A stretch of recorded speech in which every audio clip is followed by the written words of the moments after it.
17 September আগামী বুধবার হুজুর কেবলা মাদ্দাজিল্লুল আলী এবং হুজুর কেবলার আওলাদ ফরজন সাজ্জাদানশীল দরবার আলিয়ার আমাদের মধ্যে কক্সবাজারের তশরিফ নেবেন। চট্টগ্রাম থেকে হুজুর কেবলা এখান থেকে সকালে নাস্তা করে রওনা দিবেন।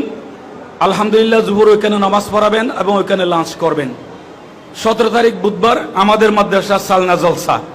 হুজুর কেবলা গণ রাত্রে মাদ্রাসায় হানাকা শরীফে অবস্থান করবেন। তারপর দিন 11টায় মহিলা বায়াত করাবেন এবং জুহুরের নামাজ আদায় করবেন। 18 তারিখ বৃহস্পতিবার জুহুরের নামাজ পড়ানোর পর হুজুর কেবলা আবার চট্টগ্রামের উদ্দেশ্যে কক্সবাজার ত্যাগ করবেন। অতএব আমাদের বাইরে আপনারা তো অনেক দূর দূরান্ত থেকে এসেছেন।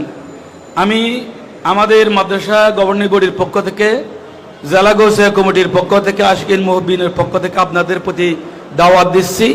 আপনারা হুজুর কেবলার সফর সঙ্গে হবেন ইনশাআল্লাহ।